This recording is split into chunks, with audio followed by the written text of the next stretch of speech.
untuk Q1 2021, kalau dari Sinar Maslen melalui Bumi Serpong Damai ya, pencapaian, di Q1, untuk marketing sales itu mencapai 2,5 triliun yang kita sudah, Ya. rilis ya, tumbuh 38% year on year dari Q1 tahun sebelumnya. Nah memang, kalau kita lihat bahwa, rumah tapak, merupakan, kontribusi terbesar ya dari pencapaian Mmm. itu. Jadi kalau dari kami melihat bahwa rumah tapak tetap akan menjadi lokomotif lah recovery, industri properti ya, pada saat ini ya. Ya, kita ke Pak Ali Tranganda. Bapak dari Indonesia Property Watch, data ini Anda baca seperti apa? Dan bagaimanakah outlook Anda terkait dengan industri properti di tanah air saat ini sebenarnya? Iya. Jadi sebetulnya kalau dengan data Q1 2021 itu kan mulai ada, pertumbuhan ya, tumbuh.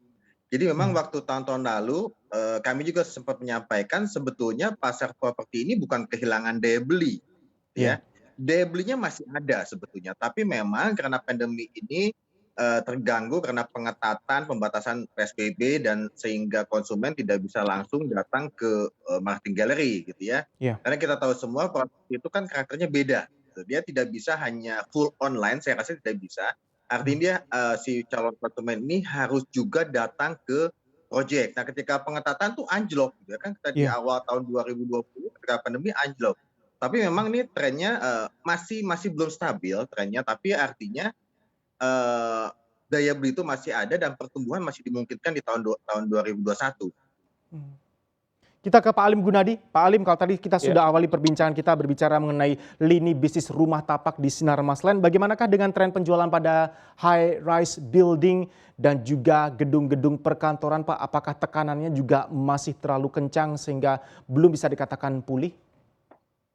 Iya, kalau untuk di high rise building dan di perkantoran memang kondisi saat ini, selama COVID-19 dengan Mhm. adanya pengetatan, pembatasan orang bergerak, dengan adanya, masih orang harus work from home ya, bekerja memang untuk office, khususnya ya, list dan strata sendiri masih permintaannya masih lemah gitu, masih lambat, seperti itu. Nah, yang kedua untuk high rise building sendiri memang, kalau kita lihat dari tahun lalu, eee, jarang sekali, developer yang me-launching produk baru ya. Ya. Memang kalau ada pun, mungkin, ada beberapa yang memang kondisinya memungkinkan dengan harga yang memungkinkan gitu ya. Mmm. Nah jadi kalau kita lihat memang, pilihannya sebenarnya kalau high rise building dan rumah tapak, saat ini trennya orang lebih ke rumah tapak, seperti itu.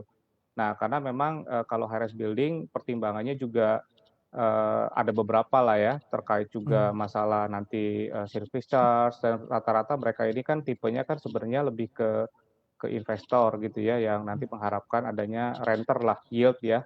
Nah, kondisi saat sekarang kan, kondisinya tidak mendukung lah, kurang mendukung, kurang kondusif untuk kondisi seperti itu Mmm. seperti itu. Baik, dari Pak Alim kita ke Pak Ali Tranganda. Dari Indonesia Property Watch, catatan Anda Pak, kalau kita berbicara mengenai market dan juga segmentasi pasar dari industri properti, mana yang menurut Anda tekanannya rupanya belum juga akan segera berakhir dan mana yang mulai berperforma? Bisa Anda petakan Pak? Iya, soalnya kalau kita lihat tadi betul saya setuju dengan Pak Alim ya. Jadi kalau, dari survei kami memang minat konsumen itu masih ke landed residential ya. Hmm. Setelah itu, pembelian kafling kemudian apartemen. Apartemen itu masih tertekan juga ya meskipun, untuk yang kondisi lokasi-lokasi tertentu dan middle segmen yang TOD itu masih cukup berprospek ya. Ya. Atas sekaligus malah, prospeknya cukup tinggi juga ya. Tapi memang masih dalam skala terbatas dan kalau kita lihat office memang ini sebelum pandemi pun sebetulnya, office ini udah mulai tertekan ya, harga sewa tertekan juga dan Hmm. masuk pandemi ini masih tertekan karena kalau kami lihat kan ini terjadi shifting ya. Shifting itu artinya yang dulu-dulu, banyak kantor di yang gedung-gedung konvensional, high rise building, itu bergeser malah ke suburban gitu ya. Ke Ya. pinggiran Jakarta semua, bahkan dengan work from home ini, ada beberapa riset menyampaikan bahwa ternyata banyak pengusaha yang melanjutkan work from home ya, jadi nggak full ke kantor lagi nih. Jadi ini memang ada Ya. pergeseran shifting di gitu ya. kalau mall, nah mall pusat perbelanjaan memang saat ini kan sangat tergantung dari pandemi juga ya, dari pengetatan dan segala macam. Artinya kan ketika dibuka boleh ini semua mall malah penuh gitu kan. Hmm. Nah, ini sangat tergantung dari kondisi itu. Tapi secara umum sebetulnya kalau dari mall itu hanya menunggu aja nih ketika pandemi reda, semua udah bagus, ini akan tumbuh lagi. Jadi dalam posisi bertahan sebenarnya sekarang ya Ya. mall. Install aplikasi kami CNBC Indonesia di Google Play Store dan App Store untuk mengikuti perkembangan terkini berita bisnis dan ekonomi.